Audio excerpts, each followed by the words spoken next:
Baie keer dan hoor ek dat tieners sê, ons in die kerk dan voel hulle, hoekom moet hulle kerk toe kom, ons praat nooit met hulle nie. En as jy nou nie tieners het in die huis, of so nie, glo vir my, jy gaan iewers met 'n tiener te doen kry. Hulle is deel van ons lewens, meeste van die tyd, as jy van tieners praat, dan is daar so stilte wat heers. En ja, ek dink, almal van julle ken my en Belinda baie jare, ons is baie lief vir hulle. 'n Tiener is 'n unieke spesie. Jare terug, as jy kyk na die wild, ons het altyd 'n rooibok geken, ons het 'n blesbok geken, ons het 'n gemsbok geken, en ons het 'n kudu geken, en in hierdie omgewing, as jy nie een van daai bokke ken nie, dan het jy seker gister hier ingetrek. Maar ons ken dit. En ek onthou toe ek die eerste keer net daar buite Zeres op 'n plaas gery het, en een van my vriende wat in 'n gemeente daar waar ek was, Shaal, hy het op 'n wildsplaas gewerk. Hy het hom bestuur, dis die PH alles gewees, en toe sê hy, Dion, kom kyk gou-gou, het jy tyd, ons het nuwe bokke gekry. En toe dink ek is seker nou babietjies, maar ek weet nie wat so interessant aan nuwe bokke nie, maar okay, ons werk ons net Sondag pastore, so ek het natuurlik tyd. En ek ry daar na hom toe, en ek onthou hulle was in so 'n klein kampie afgelaai, en ek kyk so, ek sê, wat se goeds die? Hy sê, nee, dis wit rooibokke. Ek sê, wit rooibokke. En ek sê, wat's daai? Hy sê, dis swart rooibokke. Ek sê, ek kon dit seker geraai het, maar. En die, nee, dis wit, bles. Ek sê, waar kom julle aan die goed? Hy sê, dis nou die nuutste. Dis nou die nuutste. Nou vir die wat nou nie weet nie, ek het nou letterlik, ek dink Vrydagmiddag, vir die eerste keer in my lewe 'n spierwit kudu gesien. Toe dink ek, wat is dit nou? En toe sê die ou, dis nou die nuutste. Wie weet dat in hierdie lewe jou tieners deur baie nuutstes gaan. Dis nie net vir hulle nuut nie, dis vir jou ook nuut. Die hoofrede hoekom tieners en ouers in die laaste 10 jaar nie werklik in 'n goeie verhouding staan nie, is as gevolg van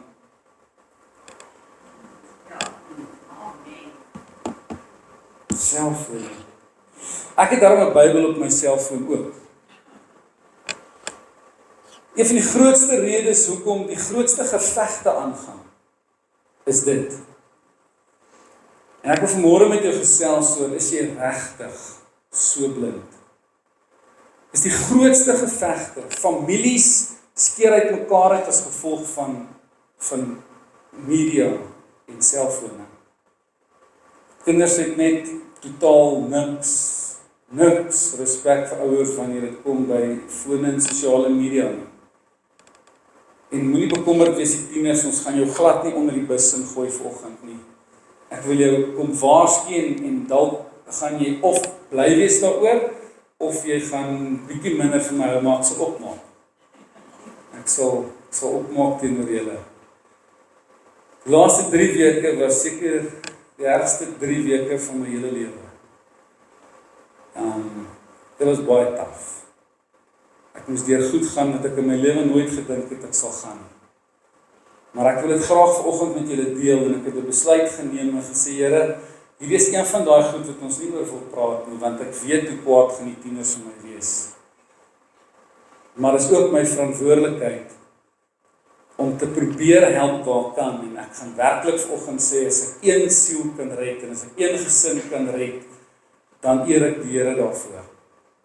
So, ek wil vir julle 'n paar statistieke gee. Nou, dis nie so duidelik almal daarbo nie.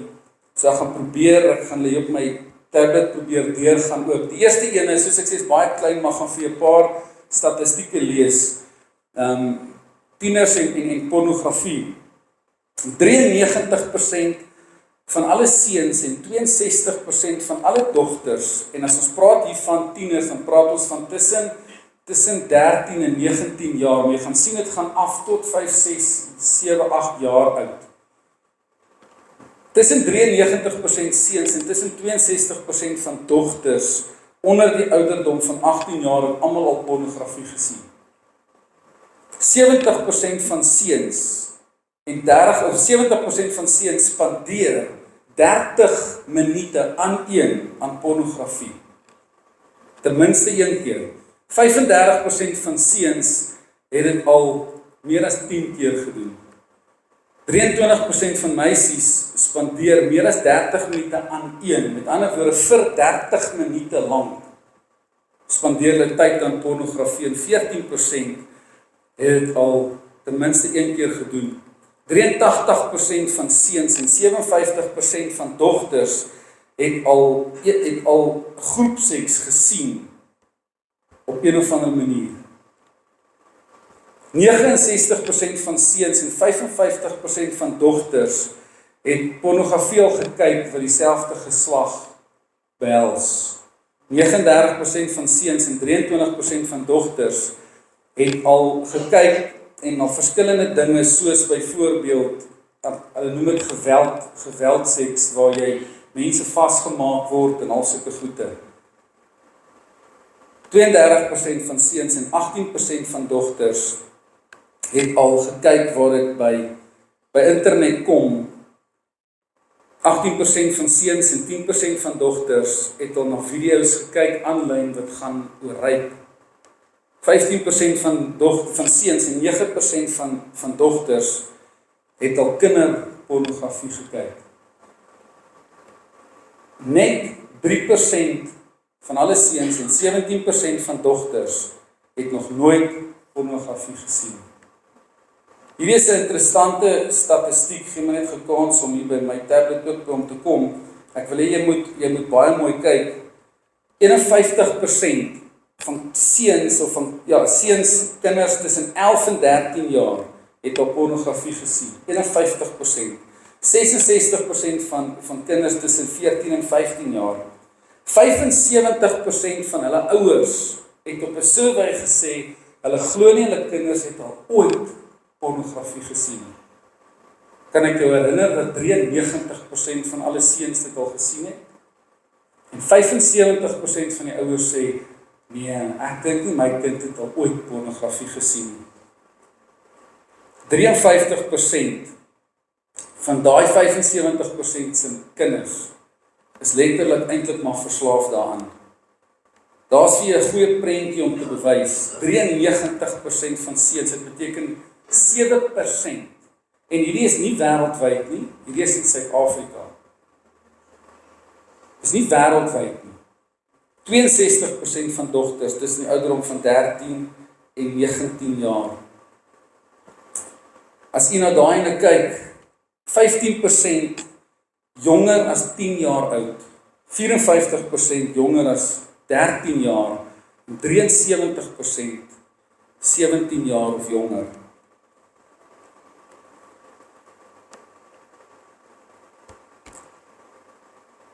Is 75% van seuns en 70% van dogters, en kyk hoeveel dit doelbewustelik doen. 52% van daai seuns doen dit doelbewustelik. Met ander woorde, hy gaan sit en hy gaan soek dit. Gebeur nie per ongeluk nie, het gebeur nie op advertensie of iets nie. Hy besluit hy wil dit sien. 36% van die dogters, en dan by onderste grafiek sê 59% van hulle kyk dit meer as een keer. 31% minder as een keer. Daar's 'n paar statistieke oor waar hulle dit meeste van die tyd sien. 41% is Twitter. Twitter het nou 'n nuwe naam. Ek kan nie eens onthou, iets soos X of something dink ek. 37% kyk op pornografie op verskillende webwerfte, 33% op Instagram, 32% op Snap, 13% of 13 jaar is die average wat 'n kind die eerste keer dit sien. 10% van kinders wat 9 jaar oud is, het al pornografie gekyk. En dan gaan hy aan 47% van kinders tussen 16 en 21 sê, meisies het soos in Engels sê, expect sex to involve physical aggression. Met ander woorde, 47% van meisies tussen 16 en 21 jaar dink dis normaal dat jy aggressief moet wees wanneer daar seks gebeur. 79% het al gesien dat daar geweld onder 18 jaar het al gesien dat geweld deel is daarvan. 51% van meisies tussen die ouderdom van 16 en 21 jaar het al op een of ander manier iemand gehad wat vir hulle sê, stuur vir my soos intussen my en jou persoonlik. So dis nie sommer net die internet nie, dis ek en jy. Daai berig het ek op ons BL groep gestuur, 2833 meisies hierdie jaar wat swanger geword het. En ek wil net gou vir julle sê, 99% van die tyd as ons daarna kyk, dan sê ons, wie ons weet wat sy volk dit doen. Jy maak baie groot van. As jy dink dat jou volk nie deel is daarvan. Glo hierdie ou wat hier voor staan vanoggend. Hierdie is nogal redelik hartseer. 1687 pregnancy toetse is op minderjariges gedoen. 201 van daai 1687 het positief getoets. Met ander woorde, ons kan sê nee, wat dis 'n klein persentasie. Ons praat van kinders wat glad nie eers moet weet wat dit is nie. En ek wil weer sê, hierdie is statistieke waarvan ons weet. Ons weet nie eers. Dit kan verdubbel, dit kan verdriedubbel. Kyk hoe erg is hierdie. 102 van die 201 wat swanger geword het, het gekies om die swangerskap te termineer. Met ander woorde om 'n abortus te kry. Daar is maar net deel daarvan. So min of meer 365 tienermeisies in Suid-Afrika skenk geboorte elke dag.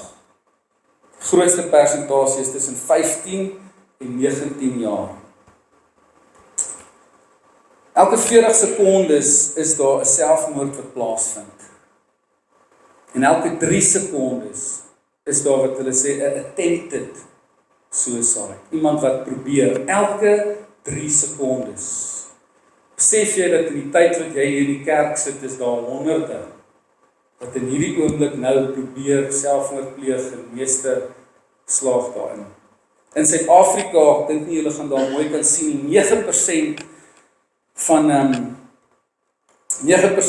van alle tiener selfmoorde. Hy sê die grootste ouderdom en die suicide is the fastest growing cause of death in the age group 15 to 24. Every day, 23 people commit suicide. Children as young as 7 have committed suicide. 7 jaar oud. More females than males attempt suicide, but more males succeed. 75% of people who commit or attempt suicide have given a warning. 60%, in South Africa, 60% of people who commit suicide are depressed. Although most depressed people are not suicidal, but most suicidal people are depressed. In South Africa, hanging followed by shooting, met ander woorde, hang is die nommer 1. Daar is 'n grafiek om dit vir duidelik te maak tussen 14 en 24 jaar en dan tussen 25 en 34 jaar. En ons sit elke dag tussen almal van hulle met 'n klein oor substance. I say 1 in 2 learners have tried an alcoholic drink and the third have an alcoholic past, a drink in the past. 13 years, 12% of pupils have their first drink before the age of 13. Sy net 1 in 4 en daar sê hy, more white-collared and Indian learners have tried alcohol than African learners. En dan is daar 'n klomp statistieke oor drugs en oor sigarette en al daai goede wat ons baie keer sê nie wel. Ek kan nie iets sê nie want ek doen dit self. 50% van alle graad 11 leerders het erken, en soos ek sê, dis maar net statistieke waarvan ons weet.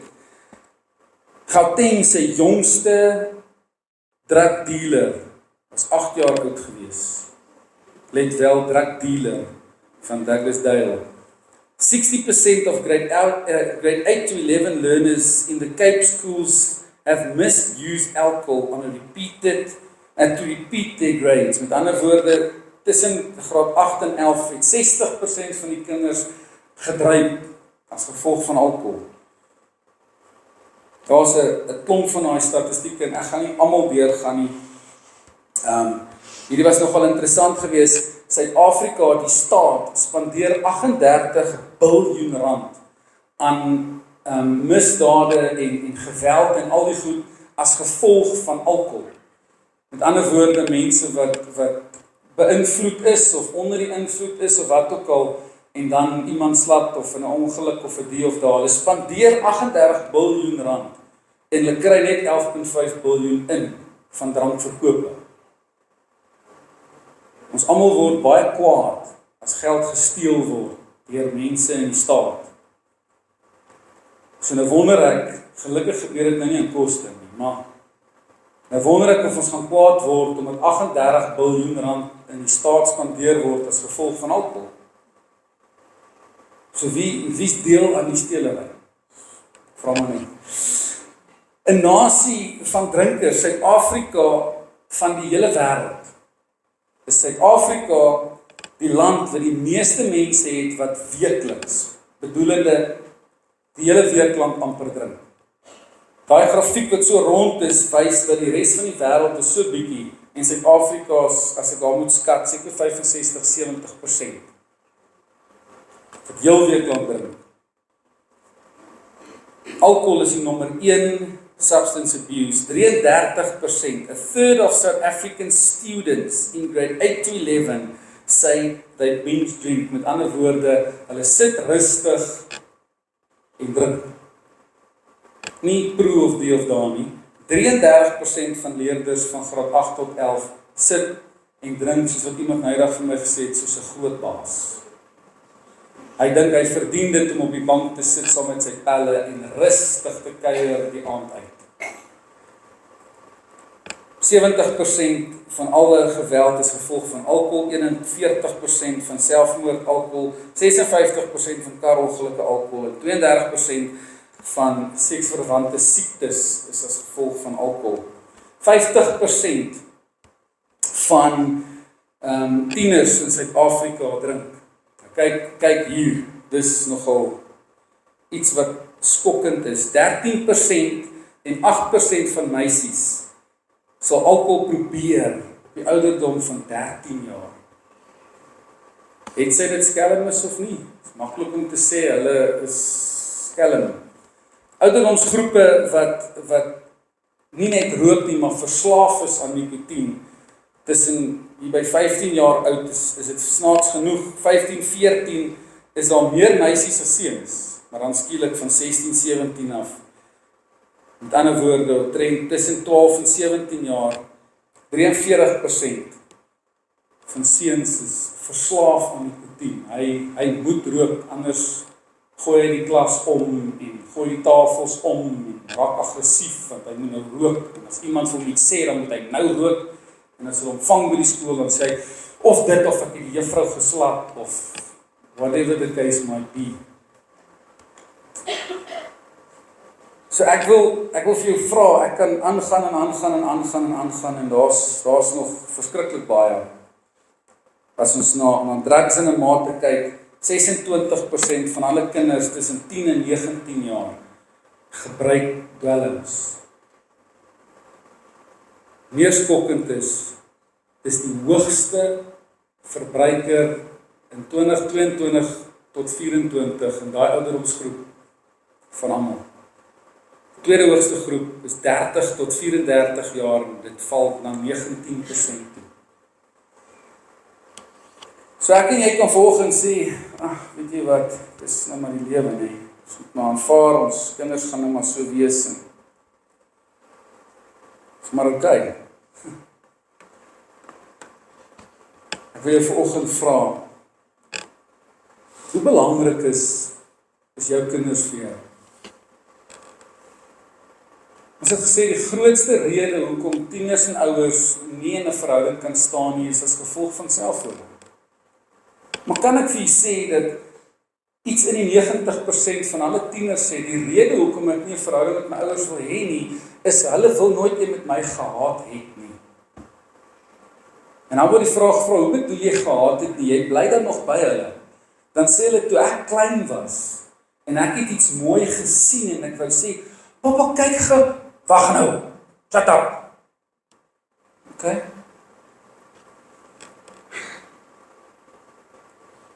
Of hulle wil iets met jou deel, en kan jy hoor ek praat, wag nou. Nou, ek weet, hulle kan nie net praat wanneer hulle wil nie, dis 'n groot uitdaging, my kinders is klein. Hulle het altyd iets te sê. Maar die feit dat meeste kinders tussen die ouderdom van 13 en 5 jaar voel, dat hulle nooit hulle harte kan deel of iets sê, en mamma en papa is ook opgewonde oor dit wat hulle sê nie. En terwyl ek hierdie voorberei het, obviously, dan werk ek altyd harder aan myself. En soos Paulus sê, ek sê glad nie, ek doen dit reg, glad nie. In die week het Janika al 'n poppekas opvoering by die skool gehad. En Joshua het die uitnodiging gekry om by die prysuitdeling te wees. Gelukkig laai sy hulle 1-1-1 op. Want as albei gelyk in die bus moet klim, weet ek nie vir wie se geluister nie. Want Janika wil die hele poppekas demonstreer en al die liedjies sing en sy wil alles doen. En Joshua wil net 'n kans hê om te sê, ek moet prysuitdeling toe gaan. Verhouding met kinders begin nie as hulle 13 jaar oud is. Ongelukkig. En ek wil vanmôre met julle 'n paar goed verder deel. Meeste tieners, soos ons gesê het, geen verhouding met hulle ouers nie. En die grootste persentasie van alle tieners wat wel 'n verhouding, ek sê die grootste persentasie, nie almal nie, die grootste persentasie van tieners wat wel 'n tipe van 'n verhouding met hulle ouers het, is nie oor wie hulle is nie, maar wat hulle kan kry daaruit. Dis hartseer, né? Nie omdat ek jou mamma is of jou pappa is nie. Omdat ek weet, as ek nie vir jou gaan luister nie, of nie gaan nice wees nie, dan gaan jy ook nie nice met my wees nie. 50.4% van tieners spandeer tussen 7.5 en 10 ure 'n dag op die selfoon. Dit weet almal. Die meeste van julle sal sê, nee, wat my kind spandeer baie meer. 70% van alle tieners het skelm of privaat of wat ook al jy dit wil noem, sosiale profiele. Met ander woorde, hulle het een profiel op Instagram wat jy van weet en wat jy sien, sy post al die fotootjies van jou en haar saam, en van jou en jou man of pappa saam, en al die goede, en dan hulle ander ene wat boer. Een weet jy van, as iemand oor Instagram praat en sê, nee, weet jy wat, ek is ook op my kind se Instagram, ek kan presies sien wat hulle post. 70% van hulle het 'n ander profiel wat jy nie van weet nie. 28% van alle ouers vermoed, let wel, net 28% vermoed dat hulle kinders so 'n privaat profiel het. En dan is die vraag, hoekom het hulle 'n privaat profiel? Die 3 hoofredes daarvoor is, in Engels het hy gesê, freedom of expression. Met ander woorde, daar kan ek opsit wat my hart begeer. Want ek weet, my ma en my pa gaan 'n issue hê daarmee. Freedom of expression. Daar kan sy al haar foto's share en hy al sy foto's share. Tweedens, privacy and exploring. Hulle wil privaatheid hê, hulle wil nie hê jy moet dit sien. Hulle wil nie hê jy moet weet hulle het aan nie. Hulle wil privaatheid hê. En die derde plek is dit experimental. Om te eksperimenteer met vreemde mense, plekke en dinge. Hoor baie mooi, 43% van alle kinders tussen 8 en 13 jaar praat met totale vreemdelinge of met iemand met 'n valse profiel. Tussen 8 en 13 jaar, dis die kleinste persentasie. Met ander woorde, daar's iemand wat net met hulle chat en hulle praat net terug en hy vra hoe gaan dit en waar bly jy en van waar is jy en hoe oud is jy en daai ou sê vir hom vir haar, nee, ek is 17 jaar oud en tussentyd is hy 71 jaar oud en sy share net alles en sy sê ons gaan die naweek soontoe en ek gaan by my maatjie kuier. Sy gaan so ver om te sê ek gaan vir my pa sê ek gaan soontoe saam met daai een, maar eintlik gaan ons soontoe. Sy deel of hy deel hulle hele lewe met 'n totale vreemdelinge gaan wees het tussen 8 jaar en 13 jaar, 43% van hulle. Okay, nou wat nou? Dis nou waar ons nou is. So nou wil ek vir alle ouers sê, dit gaan nou nie help, jy gaan nou huis toe en sê, right, kom sit hier voor my, bring jou foon, speak now for all, ever hold your peace. Hoeveel profiles het jy? Nee, een mama. Ek glo jou nie, pastoor het gesê. Wie's die? Dat ek sien met wie praat jy allemaal, wie's die? Nee, dis Dion. Wie's Dion? Nee, hy bly daar in die Kaap of in Amerika of wherever het is in die wêreld is.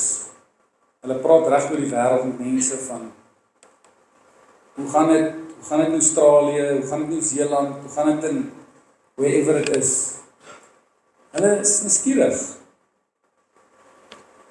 Ek wil vanmôre vir jou vra en ek wil jou kom smeek. Ons noem dit in sielkundige termes, ons misbruik dit baie keer, ons sê altyd as jy nie met iemand saamstem nie, dan sê ons vir 'n man bou 'n brug en kom maar oor. Nee? Ek hou nie daarvan nie, nou bou 'n brug. Want sielkundige terme sê ons dat jy as ouer het nodig om 'n brug te bou. En daai brug is nie net dat jou kind na jou toe kan kom nie, maar jy na jou kind toe kan gaan ook. Daai brug werk weerskante toe. Hy ry nie net een rigting nie. Hy ry beide kante toe. Ek sê glad nie vandag vir jou, okay, maar kom ons vind 'n 50-50 nie. Dis glad nie wat ek sê nie. Al wat ek jou vra is, jy het nodig om oor die brug te beweeg en 100% by hulle te wees en hulle 100% by jou kan wees. Daai brug is nie maklik nie. Daai brug gaan vat dat jy dalk letterlik op een of ander stadium, een vir een moet vat as jy meer as een kind het, en alleen met hulle gaan sit, gaan alleen milkshake drink, gaan alleen iets doen. Niks beplan, die foon afsit, en net met hulle te gesels. Ek wil jou vanmôre skok as jy dink, dat tieners glad nie met hulle ouers praat nie. Hulle doen. Ek weet van tieners persoonlik, wat regtig waar, alles met hulle ma deel. Kinders veral, deel maklik goed met hulle ma. Maar as daar nie 'n brug is nie, as daar nie vertroue is nie, gebeur dit baie moeilik. Ek sê glad nie hierdie vir jou as ouer vandag, sodat jy moet nie meer jou kind moet vertrou nie. In ons eie klein dorpie, na 'n klomp goede, het ek met 'n klomp mense gesels en een van my vriende het gesê, hy het 2 dogters en wil ek eintlik met 2 gesels, met al 2 dogters sê. Die een het gesê, hulle ma vat 1 keer 'n week hulle foon en kyk nou maar net daardeur, want miskien is daar een of ander man met 'n fake profile of whatever, so sy guide dit maar net. En die rede hoekom hy vir sy vrou vra om dit te doen, en sy sê, want hulle is daarom dogters. Die ander een het gesê, luister, ek kyk sommer self. As daar enigiets op haar foon is wat te erg is vir my om dit te sien, dan hoort sy dit ook seker nie te sien. En ek gaan weer sê, dis die grootste rede hoekom tieners en ouers nie in 'n verhouding staan nie. Ek dink jy sit vanmôre ouers hier wat sê, ek het dit 1 keer gewaag om my kind se foon te vat.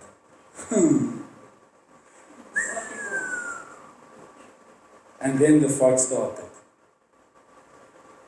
Vir die tieners wil ek vandag vir jou sê, julle lewe in 'n tyd van dis iets niets.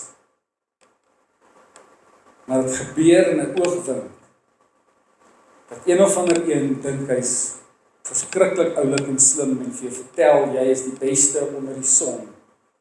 Ek weet, is nie lekker vir enige ouer om met sy kind te moet praat, oor wie in sy lewe is nie. Ek weet dis nie lekker nie. Ek praat ontsaglik baie met tieners, ek werk bitter baie jare lank met tieners. En partykeer dan voel hulle net die ma of die pa oordeel net hulle maatjie heeltemal te vinnig. Partykeer oordeel hulle die kind as gevolg van die ouers. Ek kan nie presies onthou die statistiek is nie, ek eintlik vergeet ek wou deel gemaak het. Vroeër jare, as jy by iemand wil gaan kuier het, dan het jy uitgevind, maar wie sy ma en wie sy pa. Nee, ek sien al so 'n klomp van die ouers wat sê, yes, ja, nee, ons het daai gedoen. Hoekom het jy dit gedoen? Want jy het niks geweet van hulle. Meeste van die tyd. Die in Koster weet almal alles van almal, want 90% is familie, klink dit. Maar daai 10% wat nie familie is nie. Wie van die ouers kan eerlik genoeg wees om te sê, ek het ook in my lewe gesê, ek gaan na Johan toe en dan gaan ek saam met Gert waar ek nie mag wees nie. Kom aan, ek het dit gedoen. Die res van julle glo dit nie. Die verskil is, ons het dit gedoen om lemoene te gaan steel in iemand se erf, of te gaan visvang, klippe op iemand se dak te gooi, onthou jy toe ons tok-tokkie gespeel het? Waar gaan julle heen? Nee, mamma, ons gaan TV game speel by Johan se huis. Speel tok-tokkie. Ek wil vandag vir jou sê, jy gaan moet seker maak waar jou kind gaan kuier. Ek wil weer vir jou sê, moenie dat dit vraagteken al ewig nie. Ek begin weer te sê wat ek die laaste 3 weke deur is. Het my hart gebreek. Regtig.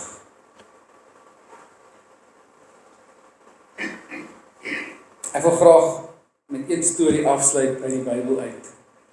Daniël hoofstuk 1, 2 en 3, en ons gaan dit nie alles lees nie, jy ken almal die verhaal. Die koning kom en hy sê vir sy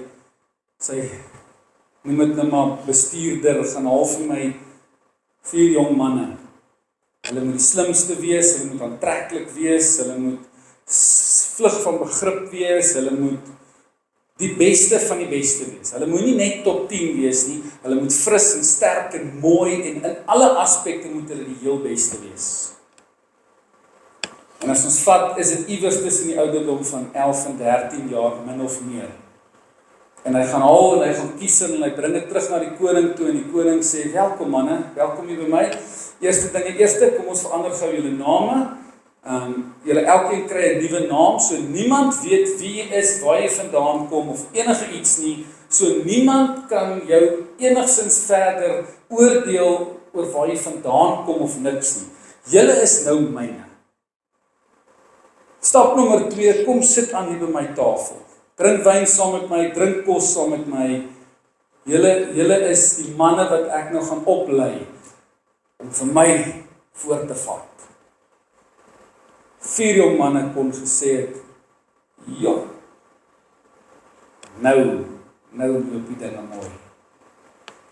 Maar binne die eerste dag of 2 lees ons, Daniël sê, nee, koning, jammer dat ek jou moet in die rede val, maar kan ons gou ooreenkoms aangaan? Kan ons help my, hoeveel dae was dit? 5, 6, 7 dae? 5, 6, 7 dae, kan ons, hoeveel is dit? 10 dae, dankie aan jou. Kan ons vir 10 dae hierdie reëling aangaan? Ons wil nie van jou wyn drink en al jou kos eet wat jy eet nie. Ons wil groente en water doen. Kom ons laat al die ander seuns wat ons ouderdom is, van jou wyn en van jou kos eet, en dan kyk ons na 10 dae wie lyk die beste. En hulle het dit gedoen, en na 10 dae toe sê die koning, okay, julle het gewen, is reg. Daar kon 4 jong manne gesê het, manne, kom ons vat hom. Kom ons vat hom. Kom ons laat vaai, en kom ons drink soos manne. Ons is mos nou hier. Die koning het gesê ons mag. My pa het gesê ek mag. As ek dit wil doen, doen dit nie by die huis waar ek jou kan sien. Jy is nou 'n man. Jy is nou 13 jaar oud. Jy is nou op pad hoërskool toe. Maar 4 jong manne sê, Hulle gaan verder aan. Hulle bou 'n beeld. Die koning sê dat almal sal neerval en daai goue beeld aanbid. Klaar. As jy dit nie doen nie, word jy in die vuur ingegooi. Ons almal ken die verhaal van Sondagskool, kinderkerk, alles af. Sadrag, Mesach en Abednego staan in die skare van duisende mense. En die musiek begin speel. En almal val neer, en Sadrag, Mesach en Abednego staan op. En die manne sê, koning, wag net gou, hierdie 3 manne van jou, hulle wil nie. Hy sê, bring hulle.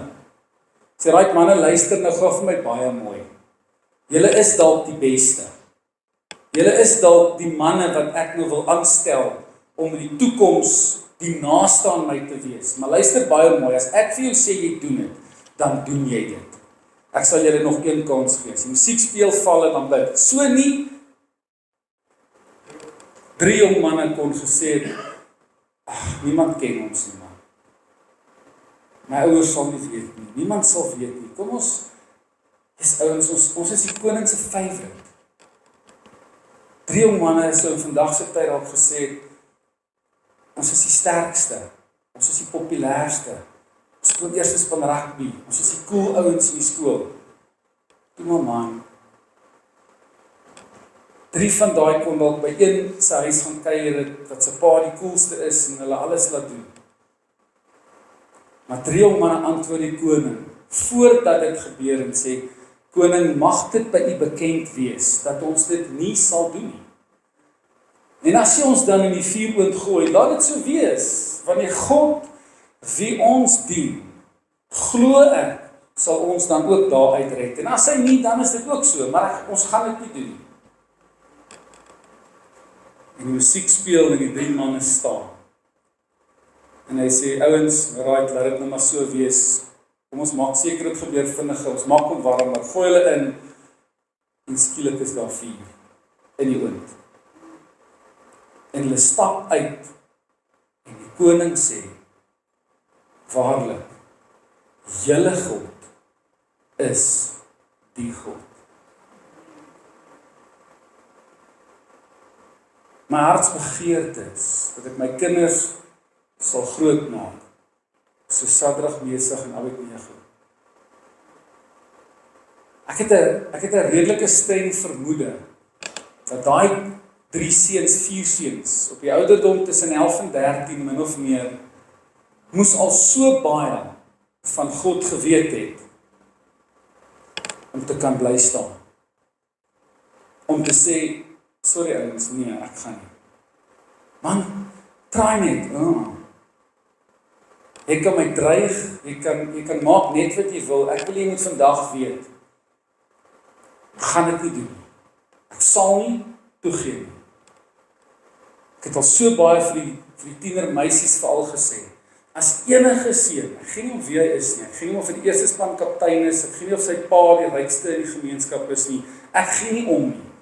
As enige seun vir jou enigstens vra om vir hom goed te stuur wat jy weet jy nie veronderstel is om te doen nie, blok hom net daar, gaan sê vir jou ouers sodat hulle sy ouers kan bel en vir hulle kan sê waarmee hy besig is. Daai 3-4 jong manne het dit nie gedoen omdat hulle bang vir hulle ouers was nie. Hulle het dit gedoen omdat hulle geglo het in 'n God wie hulle liefhet en hulle met alles in hulle liefhet. Daarom is dit my passie om enigiets te probeer, om tieners lief te maak vir die Here. Tieners gaan nie, hoor mooi wat ek sê, gaan nie lief wees vir die Here omdat jy hom dwing om te doen wat jy wil hê hy moet doen nie. Hulle gaan nooit nie. Hulle gaan nooit lief wees vir die Here omdat jy hulle dwing nie. Maar as jy hulle verhouding met God leer, sal hulle self lief word vir God. Hulle sal God vertrou saam met jou vir groot dinge. Dit is 'n baie moeilike balans. Weet jou dogter hoe spesiaal sy is. Ek het al baie keer vir paas gesê, en ek het self 'n dogter. Ek het al baie keer vir paas gesê, sal jy tevrede wees As jou dogter eendag trou met 'n man wat presies is soos jy is, sal jy trots wees op jou seun as hy maak met sy vrou soos wat jy met jou vrou maak. Sal jy trots wees as jou seun met sy vrou eendag maak soos wat hy met sy ma maak. Ons sit in 'n tyd wat ons, ek wil amper sê, alles so vinnig as moontlik probeer reg beklei en skree en straf en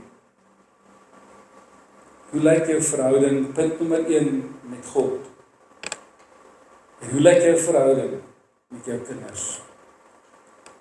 God wil nie hê jy moet hom dien of 'n Christen wees omdat jy bang is vir die hel of omdat jy gedwing is om dit te doen, glad nie.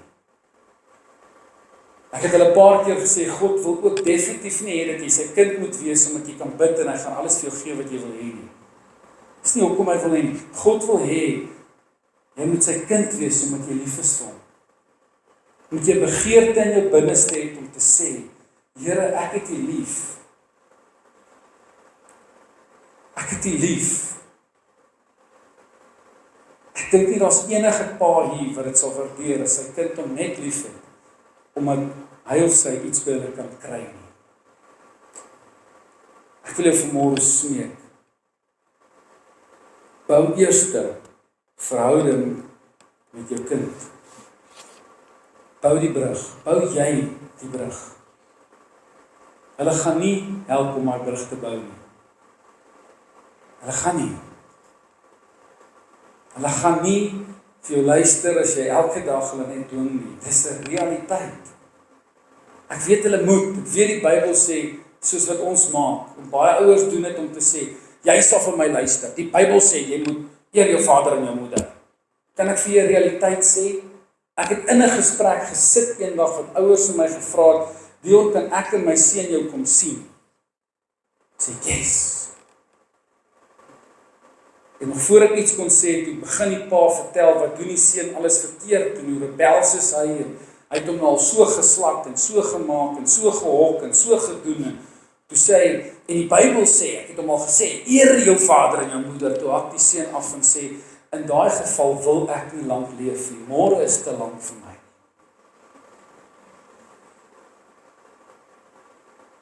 Moenie laat jou kind voel, môre is te lank vir my, en moet jy vir hom sê, die Bybel sê, maar jy het die verhouding met hom.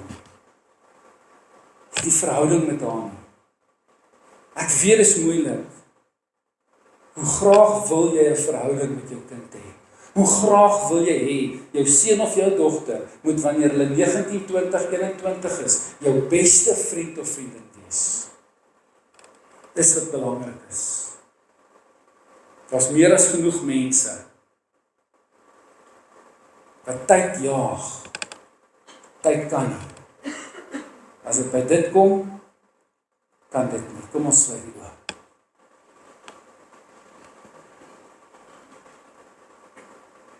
Here,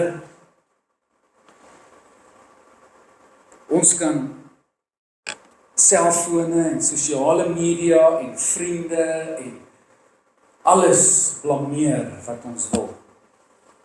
Ons kan alles die skuld gee. En soos ek al reeds vanoggend in die bidkamer ook gebid het, soms wil ons as ouers bid dat die Here hulle kinders sal verander en sal beskerm maar eintlik doen ons dit omdat ons nie bereid is om ons verantwoordelikheid op te neem en verhouding met hulle te bou en ook soms die moeilike gesprekke te moet hê oor my kind, weet jy wat, is omdat ek regtig omgee vir jou.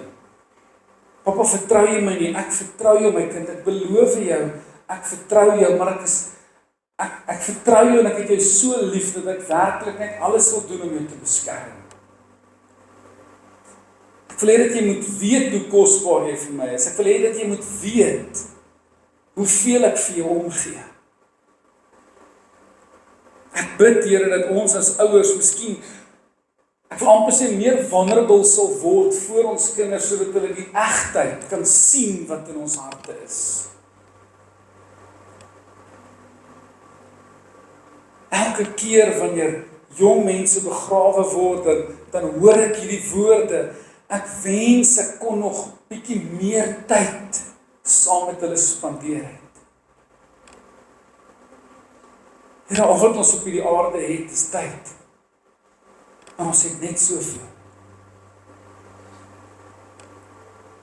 Daarom pleit ek by die Here dat ons nie sal sê ons het nie tyd nie, maar dat ons sal sê dis nie prioriteit nie.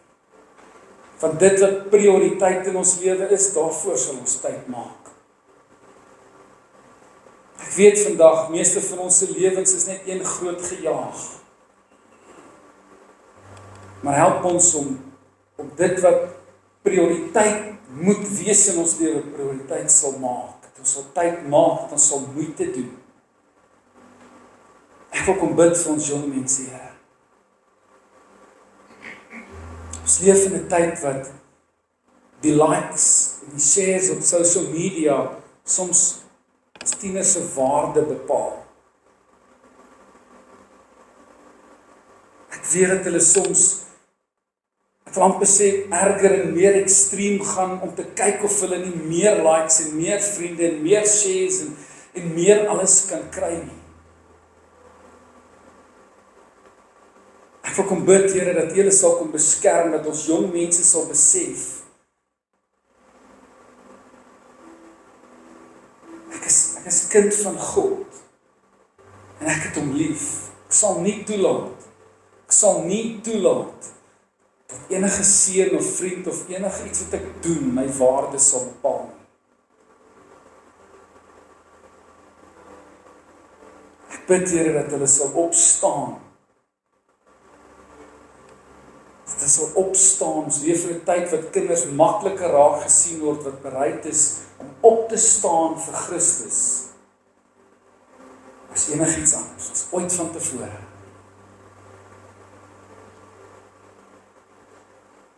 Ek bid, Here, dat U verhouding sal kom herstel, dat elke ouer bereid sal wees om 'n brug te bou na elkeen van sy kinders toe, waar hulle vrymoedigheid het om oor daai brug te beweeg, enige tyd, selfs wanneer hulle verkeerd was, selfs wanneer hulle foute gemaak het, dat hulle nog steeds oor daai brug sal kan beweeg om te sê, papa, mama, ek het 'n fout gemaak. Help ons, Here. Help ons om geduldig te wees met hulle. Help ons om hulle werklik te kan lief hê. Help ons om hulle te ondersteun, Here. Kom lei ons, Here, in die naam van Jesus. Amen.